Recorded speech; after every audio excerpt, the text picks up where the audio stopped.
Dave Levac has issued a statement claiming he misspoke. I presume he doesn't speak for Mr. McGinty's campaign any more than Randy Hillier speaks for yours. But do you think that he should be taken at his word that he misspoke, or do you think he accidentally revealed their true secret plan? I mean, clearly, this is the junior energy minister, the parliamentary assistant minister of energy. He's obviously seen that a carbon tax is on the table for the McGinty Liberals. And, you know, families at the Greywells, that's $500 more in a carbon tax, because it'll put a tax on gas, heat, hydro. Families just can't afford it. I think Dave Levac has told the truth, and today is Dalton McGinty's moment of truth. Will he do what I did and actually send a letter to the Chief Electoral Officer telling us what his real tax plans are? But I think we know it's a carbon tax, and it might be an HST increase as well. Should teachers be able to take time out from their classes to campaign for the Liberals or for a Liberal candidate? Well, you know, I think that's something that you know, that they'll decide individually and within boards and within schools. But here's the issue that that I do have.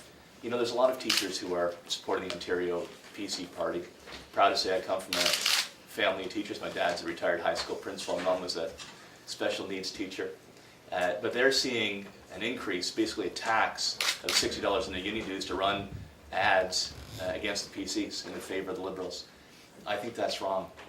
And that's why actually in our change book plan, we'll give the rights to union members to say no to their union dues being used for political campaigns that they don't support.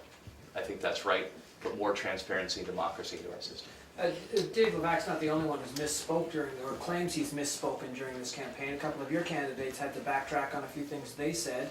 Why not, and he clearly says that he does not support a carbon tax, or that a carbon tax is not on the table now. You're saying you just don't believe that. But why doesn't he have the opportunity to clarify what he said, as your candidates have done? You know, I've known Dave Levac, boy, for over 10 years. Different party. I like Dave Levac. I think he's just being honest. He's probably a little too honest for the McGinty team. There's no doubt the Liberals want to bring in a carbon tax. That'll be a $500 tax on families like the Greywells. And you know what? It's not just Dave Levac who's their parliamentary assistant minister of energy, basically their junior energy minister. They've had their innovation research minister, Glenn Murray, talk about bringing a carbon tax. Their environment minister, John Garrettson's talked about a carbon tax. Many of their candidates have talked about a carbon tax. I mean, it's pretty clear. Dalton McGinty's going to bring in a carbon tax. I think today's his moment of truth. Will he be honest about it? Will he just at least tell the truth to Ontario families and send a letter to the Chief Electoral Officer telling us exactly what taxes he's going to increase? Tim, isn't it as unfair, what you're saying is as unfair as what the Liberals said when they called you, quote, a junior health minister, which, as you know, is an incorrect. You were not a junior health minister, you were a PA, and Levac is a PA. He's not a junior health minister. We don't have those in Ontario. But isn't it as unfair to say that you were a quote-unquote junior health minister when Paris was closing hospitals, for you to say that Levac is going to do something which I don't think anyone really believes they're going to do it? Oh, I think they do. I mean, I think Dave Levac is just being honest, and probably a little too honest for the Liberal strategy. They've talked very clearly about this new carbon tax that'll hit families like the Greywells with a $500 tax hike. But Dave Levac is, what, the fourth, the fifth person that's talked about this for the Liberals, including two of their cabinet ministers? I mean, it's pretty clear. I just think Dalton McGinty should just be honest He should tell families he's going to increase their taxes. I think people are tired of Dalton McGuinty, who basically says he won't increase taxes, and then once he's elected, increases taxes. People respect Dalton McGuinty more if he sent a letter to the Chief Electoral Officer telling us the truth about his carbon tax plans, any other tax hike plans he has. Yeah, but Tim, by that logic, that's saying that if you become premier, you're going to close hospitals because you were a quote-unquote junior health minister when the previous Tory government closed hospitals. Isn't that unfair? This is, what we saw last night was the parliamentary assistant to the Minister of Energy basically saying twice that a carbon tax is on the table, that the Liberals are looking at a carbon tax. Glenn Murray, their research and innovation minister, had a famous quote not too long ago where he said Ontario families should get used to two words, carbon tax. And we've seen his environment minister say a carbon tax is worth looking at.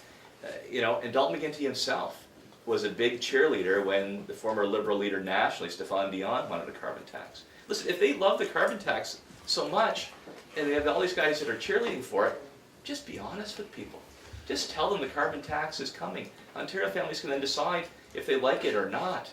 But don't try to hide this from people. People are tired of Dalton McGuinty's old game where he says he won't increase taxes, but has secret plans to do so. I think Dave Levac is just being honest. Sir, can While you, we're sir, while we're clarifying things then, can we clear up exactly what your government would do with Nanticoke?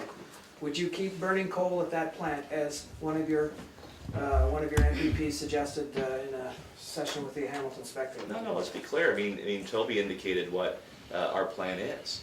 Our plan is to get out of coal by 2014, but to still use an Nanticoke site.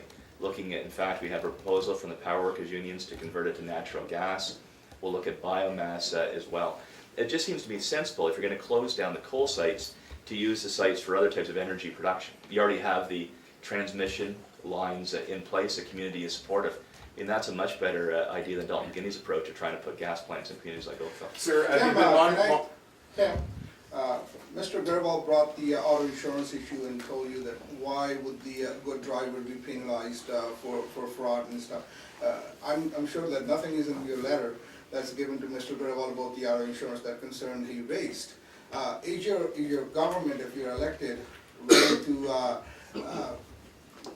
sort of pass legislation or regulate the insurance companies not to increase the premium on the good drivers? Well, here's what we're going to do. Regardless of the area code or postal code they live in? Here's what we're going to do, and it's in our change book plan. We're going to shut down the fraudulent operations, people who are scamming the system and driving up rates for honest, law-abiding families who are seeing auto insurance go through the roof. So yes, we'll bring in a bill to do so. And here's the problem. We're seeing shady operators who are having phony clients and running up the bills that get passed on to you and your auto insurance premiums. We're seeing shady clinics. We're seeing people stage phony accidents. We're seeing kickbacks to tow truck drivers to take people to the shady clinics. And what's Dalton McGuinty do? He's buried his head in the sand. He said there's nothing wrong here. He has not had the courage to take on the fraud in the auto insurance system, which is up to $1.3 billion in fraud. Pam Hundle and I will close down the phony operators, we'll shut down the shady clinics, we'll pass on the savings in your auto insurance premium.